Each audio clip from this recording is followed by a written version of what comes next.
আস্তে আস্তে তো ফলের বিড়াল বেরোচ্ছে। যারা এতদিন অর্থ হাসি দিয়েছে তারা দেখছি ছবিতে, আজকের ছবিতে মুখ ঢেকে ঢেকে সব যখন ধরে নিয়ে যাচ্ছে তারা। তুষার ঝড়ে শিকাগো গ্রামীণ অঞ্চলগুলোতে ইলেকট্রিসিটি চলে গেলে ফ্রিজের দুধ নষ্ট হয়ে যায়। সাইকেলে করে সে বাড়িতে বাড়িতে দুধ পৌঁছাতো যাতে শিশু বাচ্চারা দুধ থেকে বঞ্চিত না হয়। এই যে সমাজ সেবার মধ্যে সে আমেরিকার রাষ্ট্রপতি হলো, তাও একদিন তাও না।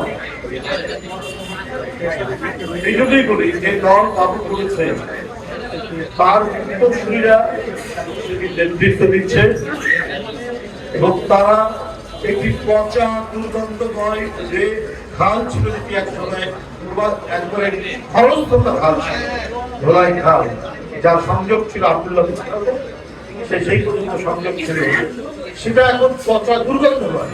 তার দুই পাশে ঘনবসতি, মনে হচ্ছে মানুষ ওখানে যারা বাস করে তারা একটা মৃত্যুপুরীর উপর বাস করে। ডেঙ্গু, নানা ধরনের মশাবাহিত রোগে আক্রান্ত হচ্ছে, অথচ তারা সেখানে বাস করছে। সিটি কর্পোরেশন বলেন বা আরো বিভিন্ন সরকারি প্রতিষ্ঠান পুরো দায়িত্ব নেই। মানুষ মরছে মরুক, হাসপাতালে প্রতিদিন ডেঙ্গুতে আজকে 13 জন, কালকে 33 জন, পরশুদিন 42 জন। আর এইভাবেই আমরা পরিশ্রম করতে। এই ডেঙ্গু বিস্তারিত হয়েছে সারা দেশে, বরিশাল বিভাগে নাই এরকম কোনো ড্রাইভ নেই। যেখান থেকে উৎস সেগুলো ঠিক না করে শেখ হাসিনার মতো শুধু বাজেট, টাকা নিয়ে আসা, ওষুধ কেনা, কিন্তু সেই ওষুধ আর গোডাউনে নেই, আছে হচ্ছে মেয়র তাপসের ব্যক্তিগত সরঞ্জামাদি।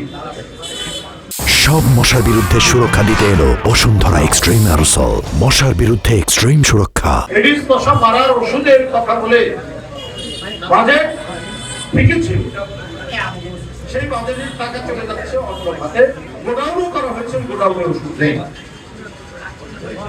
তো সেইটা আজকে এই পরিবর্তিত পরিস্থিতি, এই 1415 ছেলে ছাত্র জনতা আত্মদানের মধ্যে দিয়ে আমরা যে প্রশাসন মানুষ প্রত্যাশা করেছে গতিশীল প্রশাসন, সেই প্রশাসন নেই, সেই কাজগুলো হচ্ছে। মানব সেবার মহত্তম দায়িত্ব নিয়ে অন্তর্বর্তীকালীন সরকার কাজ করবে। আর গণতন্ত্র যাতে আর কখনোই বিঘ্নিত না হয়, রাস্তার মধ্যে মুখ থুবড়ে না পড়ে, তার জন্য যে সংস্কারগুলো করা দরকার সেই সংস্কারের প্রতি সম্মতি সবাই তো জানে। এই নিয়ে তো আর কথা বলার দরকার নেই, কিন্তু এইটার কথা বলে, এটা ধোয়া বলে নির্বাচনকে প্রলম্বিত করা, গণতন্ত্র যদি মুখ্য উদ্দেশ্য হয় তাহলে নির্বাচন বিলম্বিত হবে না। প্রশাসন কেন নির্বিকার? আজকে প্রায় এআই এর মাধ্যমে নানা কথা প্রচার করা হচ্ছে, কয়েকটি রাজনৈতিক দল, রাজনৈতিক দল তারা একেবারে ফান্ড তৈরি করে এই ব্যাপারে নিয়োজিত করেছে। কিন্তু আস্তে আস্তে তো ফলের বিড়াল বেরোচ্ছে। যারা এতদিন অর্থ হাসি দিয়েছে তারা দেখছি ছবিতে, আজকের ছবিতে মুখ ঢেকে ঢেকে সব যখন ধরে নিয়ে যাচ্ছে তারা। এগুলো কাউকে বলতে হয়, বলবেন যারা অন্যায় করছে তাদেরকে ধরুন, পুলিশ প্রশাসন কাজ করুক নিরপেক্ষভাবে। পুলিশ প্রশাসন আমরা বলার পরও চাঁদাবাজদেরকে ধরে না, আমরা বলার পরও দখলদারকে ধরে না। কেমন যেন একটা ঢিলে ঢালা ভাব, কেমন যেন একটা